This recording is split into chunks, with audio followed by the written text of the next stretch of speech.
Nous parlons congolais, nous traitons congolais et pour des solutions durables et surtout appropriées selon les domaines. Fièrement Congolais est une émission qui a pour but de compter, de raconter la République démocratique du Congo et son peuple autrement. Nous voulons changer de paradigme. C'est pour cela que nous avons besoin des peuples, des Congolais qui ont compris, qui ont de l'avance par rapport aux autres dans tel ou tel autre domaine afin de pouvoir s'exercer dans cet éveil de conscience. Madame, Messieurs, bienvenue dans ce nouveau numéro de Fièrement Congolais, Lipombo et à Congo. Nous allons recevoir pour vous Monsieur Bodom Matungulu. Il va mieux se présenter lui-même. Il est le président de la structure Think Tank RDC Stratégie. Bienvenue à vous, Monsieur Matungulu. Merci beaucoup, madame. Vous faites partie de la famille Matungulu? Oui, je suis Matungulu. Matungulu que je suis. Matungulu que vous êtes, c'est pas Matungulu dont, dont tout le monde connaît. Non. Non, c'est Matungulu. Ouais. Voilà, Monsieur Bodom Matungulu, vous êtes donc ici dans cette émission au studio Lutumabangu. Vous avez déjà entendu parler de Lutumabangu, n'est-ce pas? Oui, je pense que ça fait partie en fait de figures emblématiques de cette chaîne. Ok, d'accord. Merci beaucoup. Et aujourd'hui, vous vous présentez comme étant président des Think Tank Stratégie. RDC Stratégie. RDC Stratégie. Ouais. Ok. C'est quoi Think Tank RDC Stratégie? Alors, Think Tank RDC Stratégie, donc vous avez quand même le terme Think Tank, c'est un laboratoire d'idées. Okay. Un laboratoire d'idées, un incubateur surtout de politique publique et de la prospective qui a pour première vocation de pouvoir en fait réfléchir, donner des solutions innovantes en matière de politique publique, mais surtout ici contribuer et favoriser le développement des secteurs stratégiques pour l'émergence de la RDC à l'horizon 2050. Donc, nous réunissons le groupe de Congolais, des compétences, des experts pour réfléchir sur des trajectoires possibles que notre pays devrait emprunter pour qu'en 2050, nous puissions être comptés parmi les pays émergents dans le monde. Ok, c'est un vocable un peu nouveau hein? Ouais. En République démocratique du Congo, quand on parle de start-up, on parle de think tank, hein? Ce sont des vocables vraiment nouveaux. Alors, d'où vous est venue l'idée d'avoir ces laboratoires d'idées pour parler, réfléchir RDC? Déjà, l'idée m'est venue, c'est parce que moi-même, je suis allé faire la spécialisation à l'École nationale de Pont-et-Chaussée à Paris, parce que je suis de base ingénieur civil. Okay. Donc, je fais la Polytechnique ici. Je travaille pendant plus de 8 ans. À l'IBTP, Polytechnique, c'est où? À l'Université de Kinshasa, la faculté polytechnique de l'Université de Kinshasa, je fais les génies civils. Donc, après... j'ai travaillé pendant au moins 8 ans et puis je suis allé faire ma spécialisation à l'École nationale pour chaussée à Paris. Et nous avons essayé aussi d'ajouter à côté de cela un peu une formation en sciences politiques, et management des développements potentiels Afrique à Sciences Po Paris. Donc pendant mon séjour à l'étranger où j'ai participé à plusieurs cercles de réflexion, surtout dans le milieu anglo-saxon où j'ai vu le pouvoir qu'avaient en fait ces cercles de réflexion pour transformer une nation. Et c'est dans ces cercles de réflexion où la plupart des problèmes qui étaient posés par surtout le politique trouvaient de solutions. Et c'est là qu'on venait puiser en fait de personnes ressources pour apporter ces transformations, ces innovations dont on avait besoin. Et c'est pourquoi, lorsque je suis revenu, je me suis dit, mais pourquoi pas le faire aussi pour mon pays. Et aujourd'hui, comme nous sommes en train de travailler, et le gouvernement s'est lancé, disons, dans cette marche vers l'émergence de la RDC, on s'est dit, voilà, on peut apporter, nous, notre pierre de contribution avec des réflexions stratégiques et prospectives. parce que, vous savez, c'est cette passion, cette fierté d'être Congolais surtout. C'est pourquoi je suis fier d'abord d'être dans votre émission, qui nous a amené à pouvoir le faire. Parce qu'on pouvait bien rester là où nous étions partis pour se faire former. Mais oui, parce qu'il y a les jeunes qui aimeraient, en tout cas leur souhait, c'est de quitter la République démocratique du Congo, aller d'où vous venez. Pourquoi vous n'êtes pas resté là-bas? Parce qu'il fait beau vivre là-bas. Mais c'est ça, c'est cette fierté qui nous a ramenés au pays.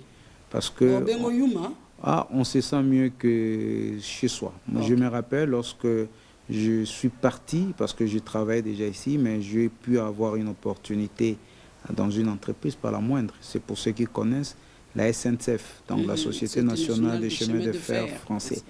Parce que dans la formation que j'ai eu à faire, c'est une formation sur tout le système lié au transport ferroviaire, jusqu'au TGV. Donc aujourd'hui, nous sommes à même, s'il faut réfléchir pour implémenter un TGV ici, on peut le faire. Et là, nous avions été retenus de l'autre côté.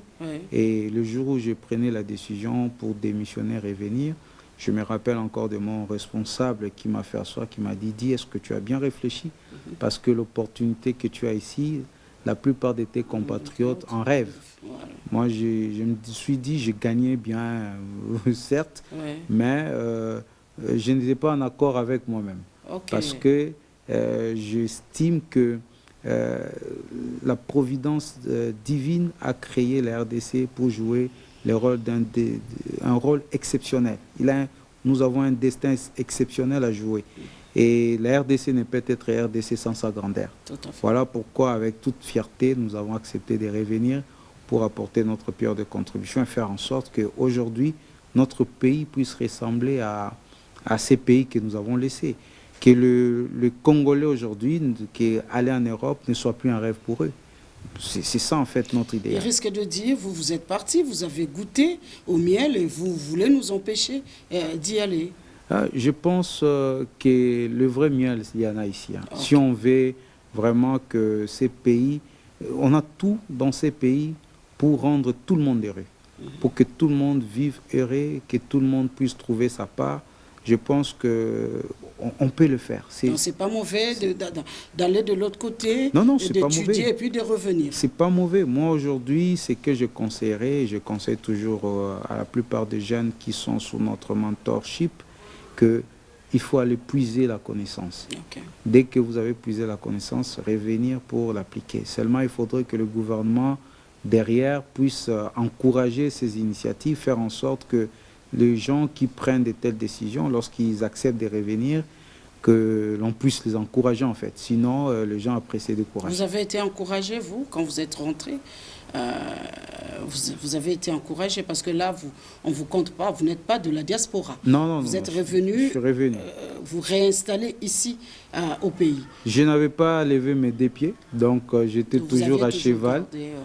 J'étais toujours à cheval. Encouragé, on est d'abord des self-breeding. Donc c'est nous-mêmes d'abord. Le premier encouragement, je dis toujours aux gens, il ne faut pas attendre des autres. C'est soi-même, avec ce qu'on a comme aspiration, ce qu'on veut faire. Déjà s'encourager soi-même. Mais après, les écueils, vous les avez quand même rencontrés, parce que ce n'est pas à bras ouverts qu'on vous a accueilli. Disons, ça ne manque pas. Moi, la chance que je dirais pas la chance, mais ce qui m'est arrivé, c'est que lorsque je suis parti, comme je vous ai dit, je n'ai pas levé les deux pieds, j'ai laissé un pied. Vous avez gardé le contact. J'ai gardé les contacts. Donc, ce qui a permis qu'à mon retour, c'était un peu plus facile. Et surtout que je suis revenu dans un contexte où le président Tshisekedi venait de lancer le projet de 100 jours. Et que moi, j'avais écrit une note ouverte au président pour dire comment on devait structurer la partie concernant la mobilité urbaine. Parce qu'à l'époque, je me rappelle, j'avais écrit une lettre où je n'étais pas d'accord avec les sauts de mouton. Alors, je disais comment est-ce qu'on devait plutôt le faire. Et c'est tombé entre les mains d'un de ces conseillers spéciaux en charge des infrastructures qui m'a approché, qui m'a dit « Mais pourquoi tu ne peux pas venir nous accompagner ?» Et je suis venu, on a travaillé sur des projets où on a essayé de pousser des réflexions. On a pu travailler aussi avec celui qui était en charge des investissements. Donc c'est un peu le parcours qu'on a eu. Et là, l'idée est venue, on s'est dit, bon, à côté de tout ce qu'on fait, on a vu aussi les lacunes qu'on avait, surtout dans ce milieu-là, et on s'est dit, il faut mettre en place une structure qui accompagne le gouvernement, qui l'éclaire sur des trajectoires possibles qu'il devra emprunter pour arriver à l'émergence de notre pays à l'horizon 2050. Ok. En juin dernier, vous avez organisé la 2e édition du Forum sur les infrastructures en RDC. Alors, quelles étaient les raisons de la tenue de ces assises? Et la première édition a eu lieu où? Quand? Bon, déjà, ce qu'il faudrait que je puisse, disons, souligner, c'est que nous, en tant que think tank, dans notre manière de procéder, ici, nous approchons le décideur, tous ceux qui sont dans les secteurs que nous, au niveau du think tank, nous abordons en fait ces réflexions. C'est la manière dont vous procédez. Oui. Vous approchez d'abord les décideurs. D'abord, c'est l'approche. Okay. On essaye de dialoguer pour mieux comprendre les enjeux, les difficultés qu'ils rencontrent.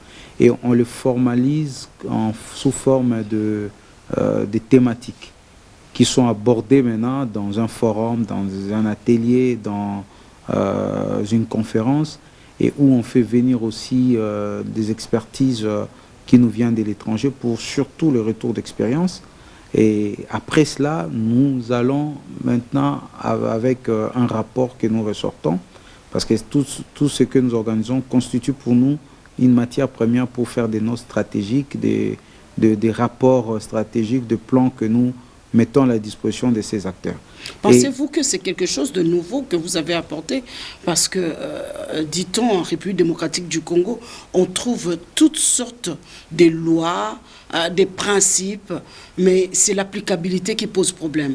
Pensez-vous que votre démarche va donner du résultat? Parce que tout est déjà là. Hein? Je pense que notre manière de procéder, c'est vraiment méthodique, et puis nous avons des approches, comme je le disais là, dans cette manière de procéder, nous avons d'abord au sein du think tank des axes pour lesquels nous réfléchissons. Quels sont ces axes? Humain, parce que pour nous, c'est des capitaux humains qui sous-tendent le développement d'un pays. Vous avez les infrastructures qui jouent un rôle important pour le développement d'un pays. Vous avez maintenant, comme 3e axe, la bonne gouvernance, les réformes institutionnelles et l'amélioration des climats d'affaires. C'est le socle sur lequel devra reposer en fait toute attractivité que les pays aimeraient avoir pour avoir des partenaires pour l'aider à développer les infrastructures, le projet en termes de capital humain, mais aussi... Vous avez choisi des axes sur lesquels la République démocratique du Congo ne marque pas trop de points, parce que l'homme est relégué au dernier plan, donc les capitales humains, les infrastructures, on nous a parlé des 0 trous, on voit 1000 trous, la bonne gouvernance, c'est pas notre dada. Alors, vous vous appuyez sur les 3, pensez-vous que vous allez... On est à 4 d'ailleurs. Okay. Le 4e, c'est l'environnement, les ressources naturelles et les ressources énergétiques. En fait, on n'a pas choisi cela de manière hasardeuse. Donc ici, nous avons mené une réflexion sur le devenir de notre pays. Nous avons fait une étude prospective sur la RDC, et c'est les 4 axes que nous avons considérés comme étant les fondations pour que demain un pays devienne un pays émergent. Donc c'est sur cela que nous réfléchissons. Et pour ce qui concerne les infrastructures, nous avons depuis 2022 commencé avec la première édition sur les infrastructures. Nous avons tenu déjà cette édition, c'était pour faire comprendre ici l'apport, la contribution des infrastructures dans le développement d'un pays, pour montrer l'importance des infrastructures. Et après, nous sommes passés à la 2e édition qui venait d'être organisée du 18 au 20, que nous avons prolongé, je crois, jusqu'il y a une semaine avec la cérémonie de la présentation du rapport et de la remise de prix. Alors là, nous avons abordé les thèmes sur qu'il est important aujourd'hui que nous avons parlé de comment accélérer les rythmes de la mise en œuvre et de la réalisation des infrastructures en RDC, un impératif pour son émergence. Accélérer les rythmes sous-entend qu'on a déjà commencé quelque part. Accélérer, ça veut dire on a commencé, mais aujourd'hui, lorsque on fait les diagnostics, lorsqu'on fait les diagnostics, nous sommes en retard. Ouais. Nous accusons un très très grand retard en termes d'infrastructure, de transport tout comme énergétique. Vous imaginez qu'aujourd'hui, le potentiel énergétique que possède la RDC, nous n'exploitons que le 3% de ces potentiels. Dommage. Et nous avons moins de 3% de routes revêtues sur tout l'étendue du pays. Donc, déjà que nous sommes dans un pays qui est stratégique par tout ce qu'il a comme potentiel, mais aussi par sa grandeur. On ne peut pas diriger, je dis toujours, la manière de diriger la RDC, ce n'est pas la même manière qu'on le ferait avec d'autres pays que je ne peux pas citer. Nous sommes un pays atypique. Atypique, c'est un pays continent. On sort de l'ordinaire. C'est un pays continent. Vous savez, juste quand je prends le système de transport chez nous, ici, on ne peut pas faire une même planification que le Cameroun. Parce que nous sommes dans un système de transport qui est multimodal. Où on doit Dieu a créé la RDC avec un système multimodal, où on doit composer sur le routier, le chemin de fer, le fleuve, donc l'aérien, tout. On doit essayer de faire ressortir aujourd'hui ce qui doit être fait pour que ces modes de transport fonctionnent.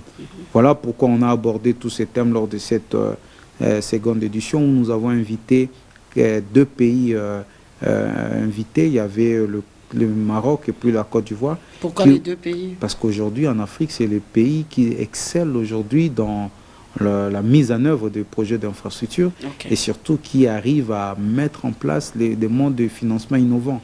Les PPP, mais aussi le Maroc qui lui excelle plus par un financement étatique important. Donc, c'est un peu tous ces aspects-là qui ont été abordés. Nous avons abordé plusieurs thèmes, surtout des thématiques liées à des aspects très particuliers par rapport à notre pays. Et ce qui nous a amené à pouvoir produire ces documents. Avant qu'on puisse parler du document, j'aimerais quand même inviter les téléspectateurs à pouvoir suivre ce qu'a été cette 2e édition du Forum des infrastructures sur les infrastructures que vous avez organisé.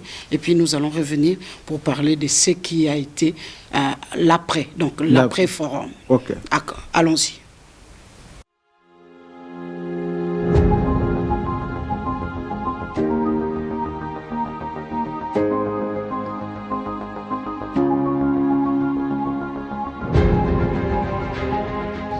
À vous tous, chers parties prenantes, chers invités, je vous souhaite au nom du think tank RDC Stratégie et au bien propre, un cordial et chaleureux bienvenue au Salon du développement des infrastructures en RDC, dénommé RDC Infrastructure Forum, cycle RIF 2024.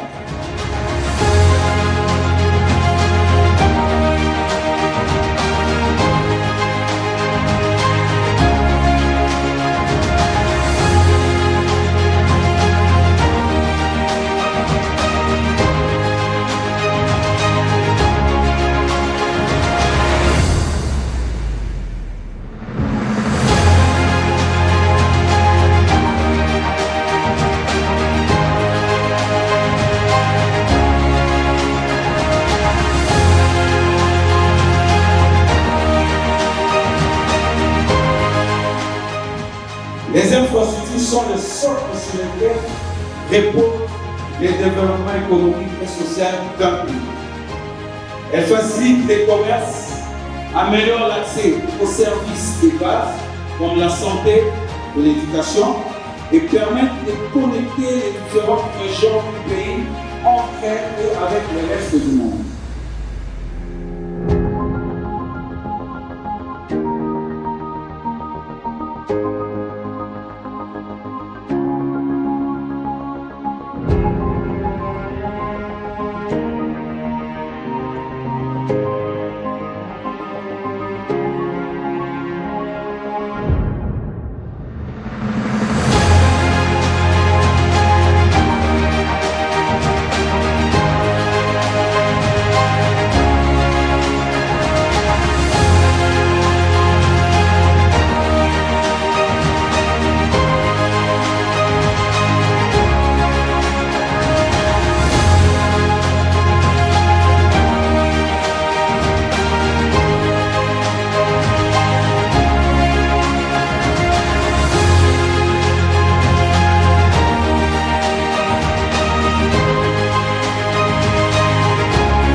Voilà, il y a eu l'après-forum, vous avez dit, la Côte d'Ivoire était là, le Maroc était là, et puis nous ajoutons c'est fièrement africain, parce que cette émission est fièrement congolais, fièrement africain, et nous pouvons que nous inspirer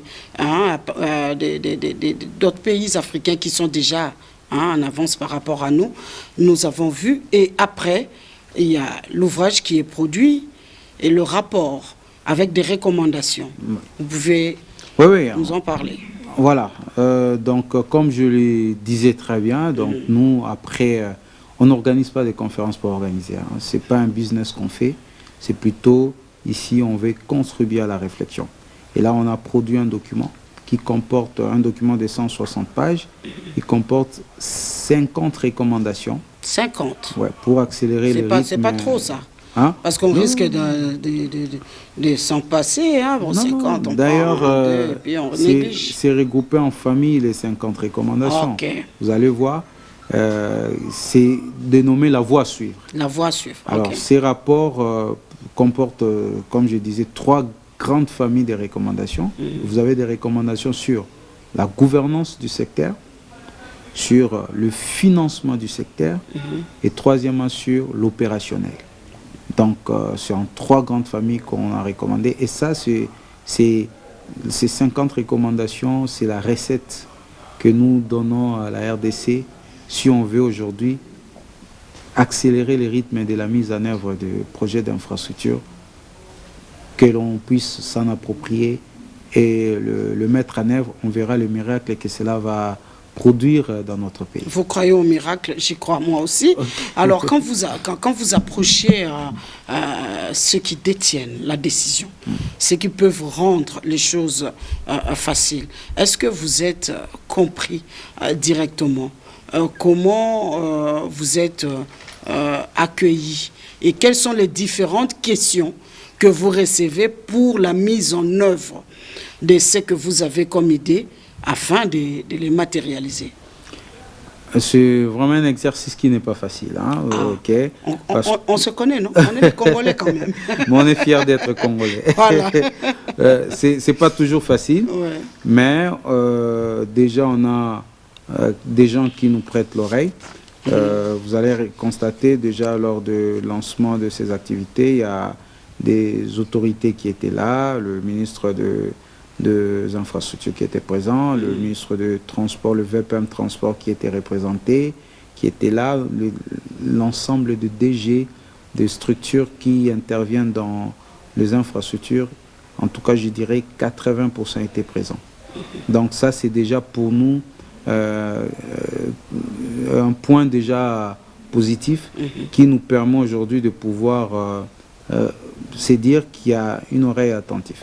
Vous allez constater que la première recommandation que nous faisons pour la réussite, et ça a été la recette magique de tous ces grands pays que nous connaissons aujourd'hui, la Chine, tous les pays des dragons d'Asie, les tigres d'Asie, c'est d'abord la volonté politique et l'engagement sans équivoque de l'ensemble du gouvernement. Okay. C'est ça en fait.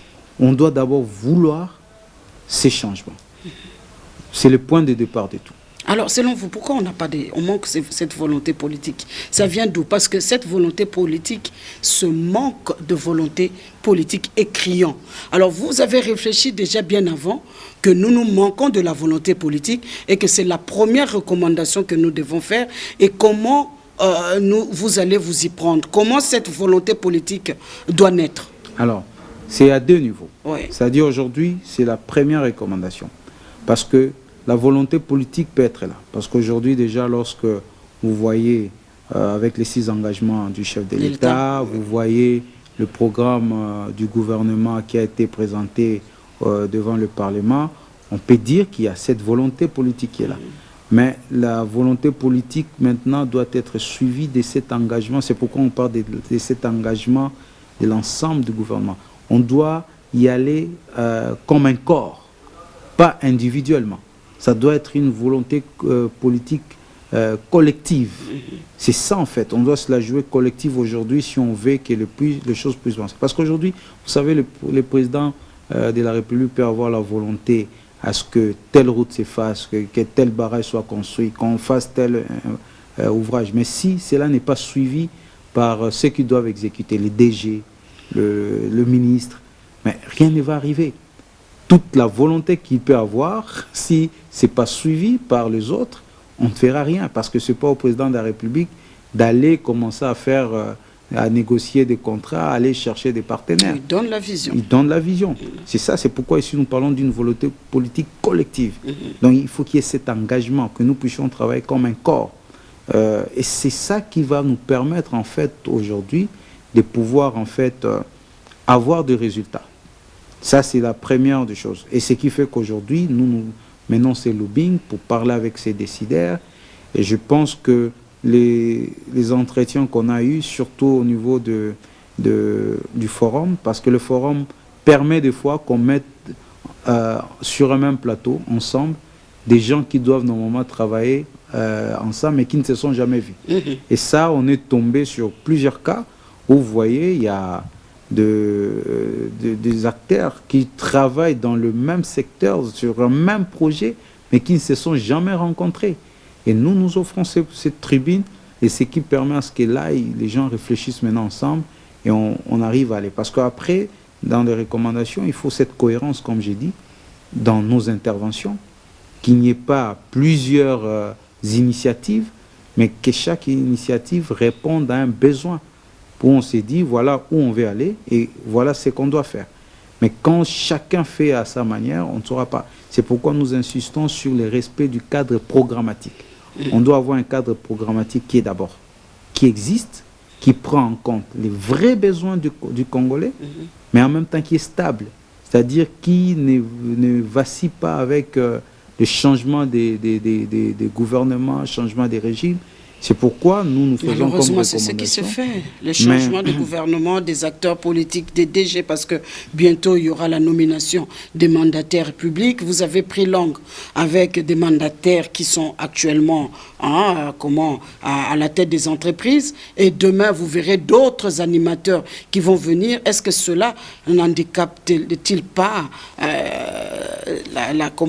cette effectivité de choses? Parce que c'est la voie à suivre. Mais qui est censé suivre? C'est l'animateur. Si on change tout le temps d'animateur, ça dérange-t-il pas? Oui, en fait, nous avons relevé cela. Ouais. Parce que la stabilité des structures joue aussi un rôle pour la réalisation de projets. Moi, je vais vous dire, par expérience, j'ai participé au projet du pont route-rail entre Kinshasa et Brazzaville. Ça aura lieu, en passant? Ça aura lieu? Oui, ça aura lieu, ça viendra, mais il faut des préalables pour nous. Il faut que nous puissions avoir notre port en eau profonde des bananes. Oui. C'est ce qui nous devons l'avoir pour permettre à ce que ça soit. Je vais vous faire revenir pour qu'on puisse en parler. Pas de souci. Donc, et là, je vous donne un exemple. Sur ces projets, je suis resté depuis 2013 que j'étais comme point focal technique du projet. Jusqu'à ce jour, celui qui était notre interlocuteur du côté Congo-Brazzaville comme ministre, il est toujours là. Ça va faire aujourd'hui 13 ans qu'il est monsieur ministre, et nous sommes allés dans une réunion à la BAD, et comme lui, il avait l'historique du projet, quand il parlait, on croyait qu'il était le ministre des deux pays. Donc c'est parce qu'il avait vraiment cette mémoire. Voilà. C'est pour dire que la stabilité joue aussi un rôle important des institutions. Lorsqu'on change tout le temps, ça peut déstabiliser aussi la vision. Lorsqu'on change, ça veut dire peut-être qu'on a fait un mauvais choix. Hein? Oui, mais c'est pourquoi il faut directement faire un bon choix, une fois pour toutes, pour que l'on ait ces stabilités. Ça, c'est très important. Ça fait partie, sur la partie gouvernance, nous sommes revenus surtout sur même le choix de ceux qui doivent animer ces structures. Les animateurs. C'est très important. L'homme qu'il faut à la place qu'il faut. En fait, c'est ça, tout le pays aujourd'hui, c'est pourquoi nous sommes en train de parler du capital humain. Aujourd'hui, tous les grands pays que nous reconnaissons aujourd'hui comme des pays émergents, mais leur force, je vais vous dire, par exemple, lorsque vous allez en Corée du Sud, mais ils ont misé sur la compétence. C'est la compétence qui permet à ce que aujourd'hui que le pays puisse avancer. Il faut travailler avec les meilleurs, on n'a pas de choix. Nous avons d'autres critères. Hein. Il faut être loyal, il faut être, comment je peux dire, œuvrer dans un parti politique. Il y a le quota, tout ça. Nous avons d'autres critères. Alors ces critères-là ne permettent pas à ce que nous puissions, avancer, connaître l'émergence, parce que nous avons vraiment d'autres critères. Alors, parmi les recommandations, je ne sais pas, il y en a 50, est-ce que vous avez aussi tenu compte de ça? Oui, je le disais tantôt, donc nous avons parlé du choix des animateurs, des structures. C'est très important de miser sur plus la compétence. Aujourd'hui, c'est ce qu'on appelle la compétence aveugle. Donc, il n'y a que la compétence qui prime, pas autre chose.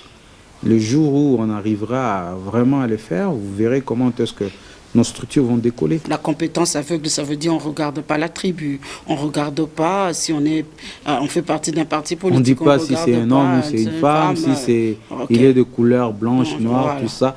Non, il est congolais, il est compétent, c'est tout. Ok, d'accord, merci beaucoup. Mais cette question, je voudrais quand même la poser. Quand vous parlez de la compétence, alors pour quelqu'un, ça veut dire qu'il y a de l'expérience, qui a déjà travaillé ou qui a des diplômes. C'est quoi en République démocratique du Congo? Est-ce que c'est les diplômes qui comptent ou c'est le savoir-faire? Tout cela, on est dans une société atypique, on l'a dit. Non, mais je pense, moi je prime sur le savoir-faire, mais ces savoir-faire s'appuient toujours sur parce qu'il faut prouver. Voilà. Parmi les preuves qu'on a ces savoir-faire, c'est entre autres le diplôme que vous avez étudié. Parce que sinon, arrêtons d'aller à l'université, de se battre pour aller payer de grosses sommes pour avoir des diplômes, que tout le monde se mette. Donc il faut que ça soit, que vous ayez un diplôme, c'est bien, mais derrière un savoir-faire, un retour d'expérience, quelqu'un qui a travaillé dans le domaine, qui connaît le domaine pour lequel il intervient. Donc je pense que c'est tout ça en fait qui est important.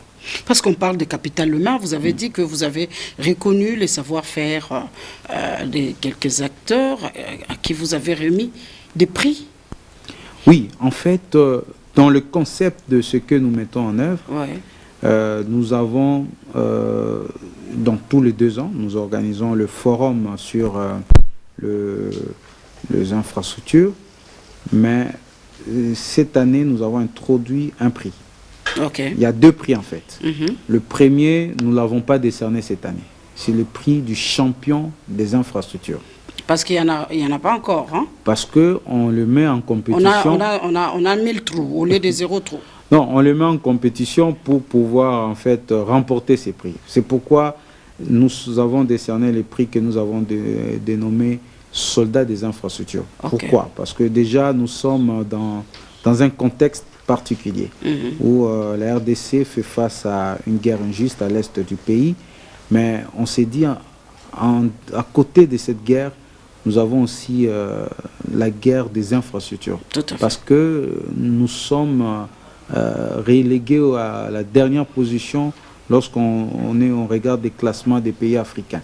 C'est une guerre aujourd'hui, c'est une bataille que nous devons remporter. Et pour remporter cette bataille, il faut lancer des soldats au front. Et ces soldats qu'on lance au front, ce sont ces structures qui interviennent dans le secteur des infrastructures, des transports, tout comme énergétique, avec des acteurs qui sont à la tête des DG, mais aussi de personnes individuelles. Alors c'est pourquoi on s'est dit, c'est des soldats qui vont au front, qui doivent nous remporter la victoire. Donc il y aura une sorte d'émulation entre eux. C'est lui qui fera. Parce qu'il y a même des structures comme l'Agence congolaise des grands travaux qui ont inscrit des projets pour le forum 2026 qu'on va évaluer. Okay. Parce que nous allons les suivre au quotidien pour savoir ce qu'ils font. Ils sont des soldats. Okay. Les soldats, quand ils vont, il y en a qui tombent au front, il y en a qui reviennent. Alors, on veut que tous qui puissent revenir, qui remportent la victoire. Et ça sera pour le... C'est ça notre souhait. Ça sera pour le bien. Et lorsque vous regardez le prix qui a été choisi, vous voyez, il y a la carte de la RDC. Oui, il y a la carte. Il y a la carte qui représente tout disons, les infrastructures qu'on a, routières, ferroviaires, portuaires, aériennes, puis même du point de vue de l'énergie. Mais à côté, vous avez aussi 2 personnes qui se saluent.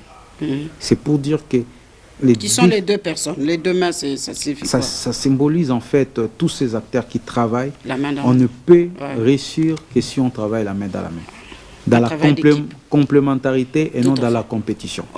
Nous voulons ici que les gens travaillent parce que c'est ce qu'on a, disons plutôt préconisé aussi, parce qu'on a remarqué que deux fois il y a des chevauchements disons d'attribution, tout cela, les gens se marchent dessus, ils travaillent sur le même projet au même moment. On s'est dit, ici c'est pas des projets individuels, c'est plutôt des projets pour la nation. Ce qui doit primer ici, c'est l'intérêt de la nation. Voilà pourquoi il faut qu'on puisse travailler main dans la main. Je vous dis, madame, que la RDC ne pourra réussir que si on arrive aujourd'hui, que ce soit du point de vue politique, économique, lorsque nous arriverons tous à travailler de manière collective. Aujourd'hui, ce qui prime, c'est cette intelligence collective.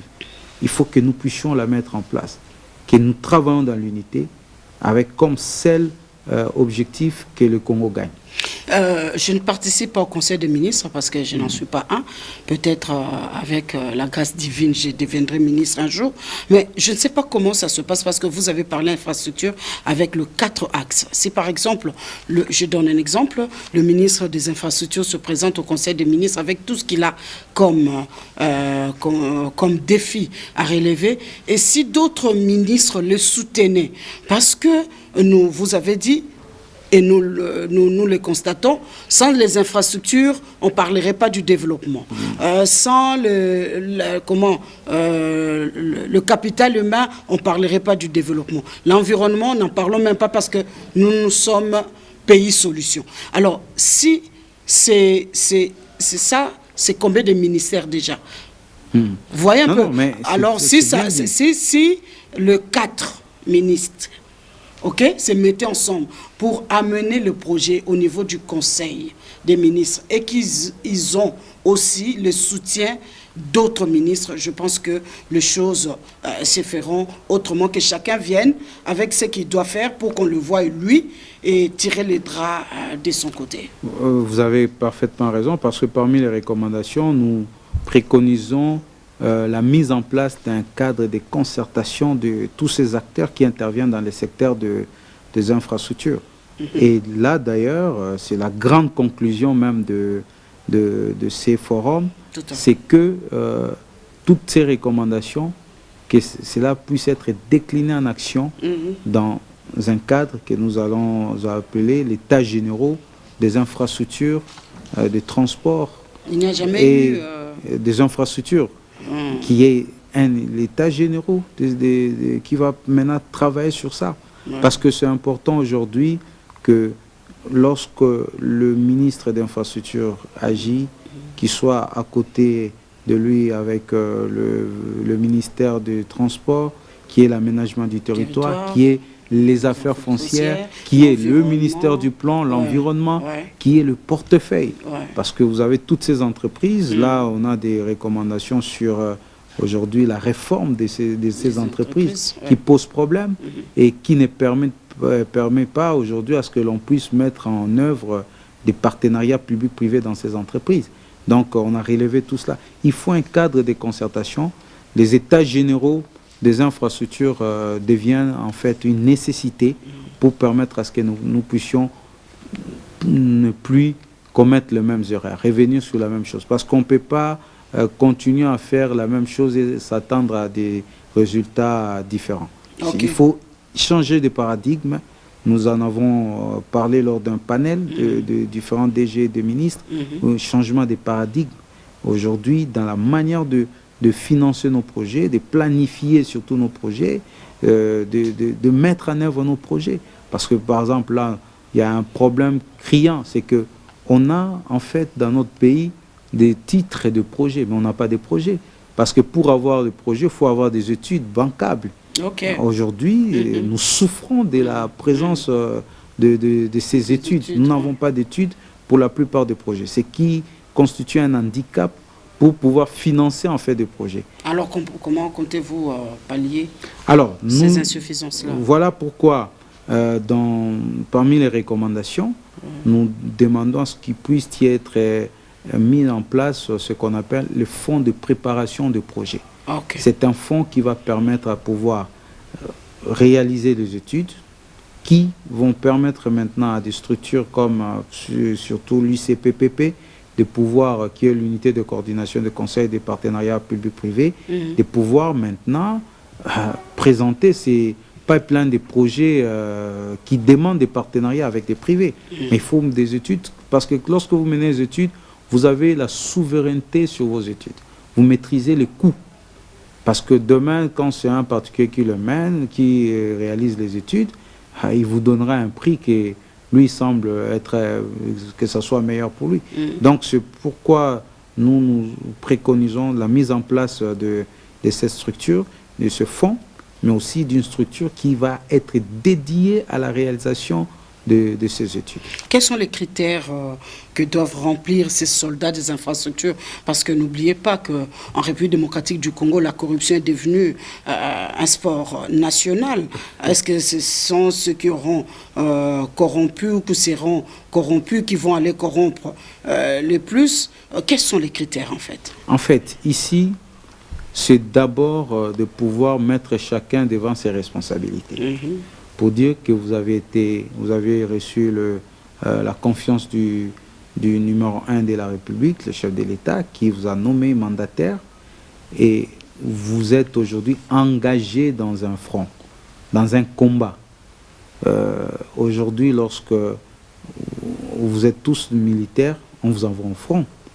Pour ceux qui vont trahir le pays, qui vont s'allier à l'ennemi, en se versant dans la corruption, entre autres, ils deviennent des ennemis de l'État.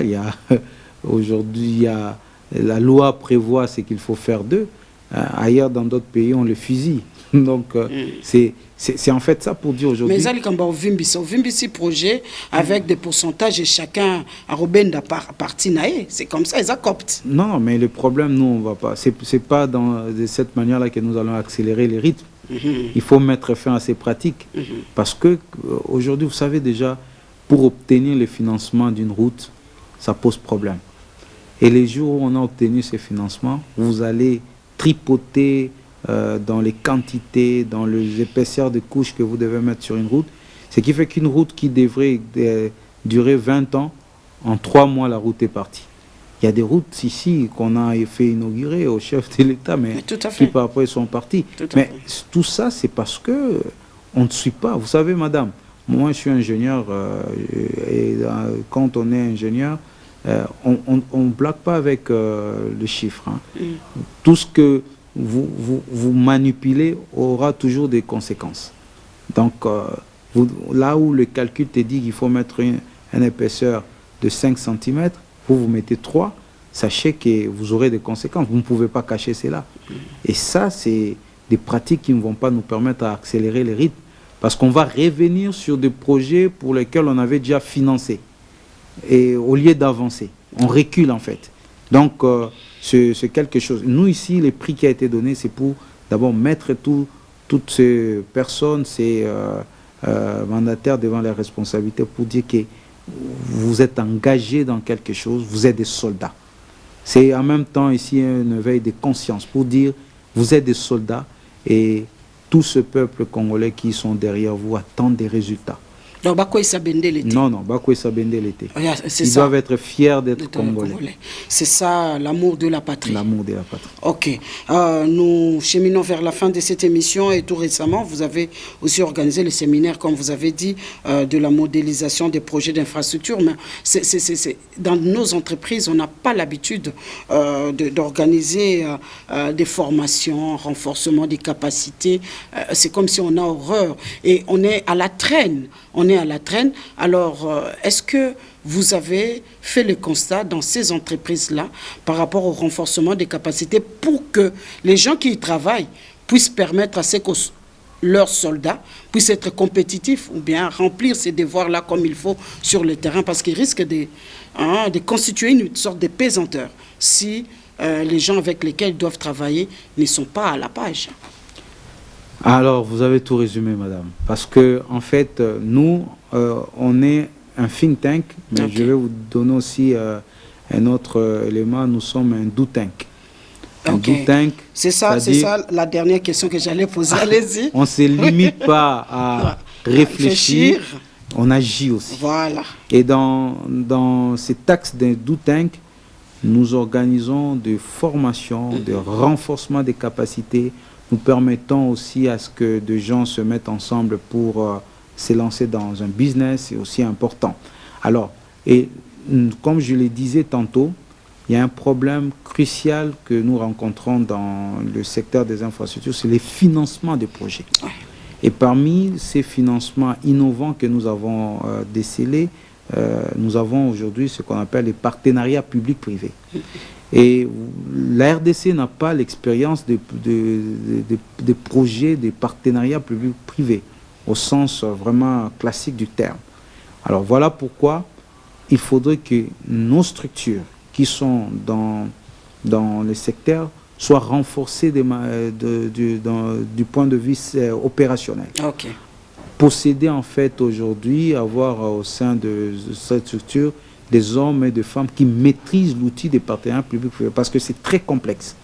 Alors nous avons organisé la formation pour une série de structures qui ont accepté de travailler avec nous. Nous avons la CGT, la PCC, la SNEL, l'OVD qui ont participé dans cette formation, où le premier module, on a parlé un peu de tous les aspects, et le second module, nous les avons renforcés dans ce qu'on appelle la modélisation et puis la structuration financière des projets de partenariat public-privé, des projets d'infrastructure en partenariat public-privé. Ici, c'est pour leur donner vraiment cette capacité opérationnelle de savoir aujourd'hui comment ils peuvent évaluer un projet en termes financiers. Savoir comment on rend un projet rentable, comment on arrive à dire que ce projet, c'est un projet qui est rentable, qui n'est pas rentable, comment est-ce que quand ils reçoivent des projets, arriver à évaluer des risques de partenariat. Et puis la périodicité, parce que nous, des projets, ça tire en longueur, finalement, ça continue plus. C'est tout ça, en fait. Parce que deux fois, qu'est-ce que j'ai remarqué dans la pratique des choses? On a des projets, comme vous le dites, où les négociations se sont tirées en longueur. C'est parce qu'on avait en face des gens qui ne comprenaient pas. Alors, la seule manière qu'ils trouvent pour cacher des fois aussi l'ignorance, c'est de bloquer. Et dire non, je ne veux pas ça. Mais tu ne veux pas, pourquoi? On ne sait pas les dire. Alors c'est pourquoi on s'est dit il faut renforcer en capacité, que les gens comprennent, qu'ils arrivent à avoir la connaissance. Parce qu'aujourd'hui, pour que ce soldat puisse remporter, comme vous l'aviez dit, il faut la connaissance. C'est la technologie, l'innovation. C'est ça nos outils qui vont nous aider à ce qu'on puisse se jeter en fait se lancer dans cette guerre, dans cette bataille et de remporter les prix. Ok. Est-ce qu'il y a aussi des hommes, vous avez parlé des hommes et des femmes, il y a des femmes dedans? Si. Des femmes que vous trouvez... Oui, il y a des femmes. C'est vrai que dans le secteur, surtout, ça, nous encourageons surtout que les femmes aussi s'intéressent aujourd'hui à la science, à la Polytechnique. Moi, je vais vous dire, j'ai fini, par exemple, dans ma promotion, à la faculté polytechnique, il n'y avait pas de femmes. Donc il faudra aujourd'hui qu'on encourage les femmes à pouvoir en fait s'impliquer dans... La jeunesse congolaise veut aller de plus en plus. Comment dans cette aventure-là, est-ce que vous encouragez les femmes, vous de votre côté? Moi, les filles, les femmes, les jeunes, on encourage. Parce que madame, il faut savoir que la moitié, plus de la moitié de la population congolaise, c'est des jeunes, de moins de 17 ans. L'âge médian aujourd'hui, c'est 17 ans. Et cette jeunesse a besoin d'être encadrée, a besoin d'avoir des repères, a besoin des ouvertures. Et moi, j'encourage à ce qu'on puisse travailler. Moi, dans ma structure, je suis allé piocher des jeunes qui viennent de finir en fait leurs études, qui n'ont aucune expérience, mais que je suis en train de former, avec qui je suis en train de travailler, mais parce que je vois en eux, ils ont un potentiel. Ils ont juste besoin qu'ils soient guidés, qu'ils soient mis sur un bon chemin, et vous allez voir comment ils vont faire éclater ce qu'ils ont comme potentiel. Il faut faire confiance à la jeunesse. Et c'est la jeunesse qui, je dis toujours, la jeunesse n'est pas l'avenir du pays, c'est le présent même du pays. Parce que c'est la chair et le sang de cette nation. Donc il y a des batailles qui vont être remportées par cette jeunesse. Il faut les équiper. Parce que une nation qui néglige sa jeunesse n'a pas d'avenir. Tout à fait. Merci beaucoup. Je vais vous envoyer ma fille, mais elle est encore en 3e scientifique. Non, mais c'est déjà bien, parce que c'est ce que je suis en train de dire. Aujourd'hui, même dans notre système éducatif, je vais peut-être finir par là, parce que ça, on l'aborde dans le cas du capital humain. C'est là où on doit apprendre déjà aux enfants à comprendre c'est quoi le Congo, à être fier d'être congolais. C'est très important. Et déjà aujourd'hui, insérer dans ce programme, c'est que nous appelons dans le cadre du think tank, le métier du futur. Parce que nous sommes dans la prospective. Il y a certains métiers, ça ne sert à rien aujourd'hui de former les gens dans cela. Il faut se dire, dans les jours qui viennent, quel défi sera devant nous. Et de préparer nos jeunes déjà à pouvoir en fait se préparer à ces défis-là. Je prends juste un exemple. Aujourd'hui, on parle de la transition énergétique. La RDC qui possède plus de 80% de cette matière première stratégique qui va jouer un grand rôle dans le développement et le changement de tout ce qu'on appelle aujourd'hui la transition énergétique. Mais on doit avoir des filières qui traitent sur ça, qui traitent sur la transformation du cobalt, du cuivre, du zinc, tout ça. On doit avoir ces filières, mais nous n'avons pas. Un autre exemple, vous allez à la faculté de droit aujourd'hui, les cours de droit minier, c'est un cours optionnel et de 10 heures, juste 10 heures, et qui est donné en dernière année. Mais plutôt on devait former des juristes, des fiscalistes, des économistes qui maîtrisent les secteurs miniers, parce que notre pays, c'est un boom minier. Un boom, voilà. Alors, tant que vous n'avez pas ces compétences avec vous, vous n'avez pas la puissance pour maîtriser votre avenir. Tout part par la connaissance. D'accord. Cela se passe de tout commentaire, chers téléspectateurs. Nous avons fini. Vous avez très bien conclu l'émission. Merci. Vous allez revenir encore, j'en suis sûre, parce qu'il y aura les questions des téléspectateurs. Ce sont ces questions-là qui vont vous faire revenir, parce que vous avez très bien parlé, vous avez sûrement accroché les jeunes, la jeunesse congolaise, qui est le présent, l'énergie, le sang du pays, et pour que nous puissions embrasser notre avenir avec toute fierté. Merci beaucoup d'avoir accepté notre invitation. Merci, on se retrouve au prochain numéro sûrement, avec le même sens élevé du patriotisme. Otiki Poto, Saint-Sef. Merci, on se retrouve au prochain numéro. Au revoir. Ok, au revoir.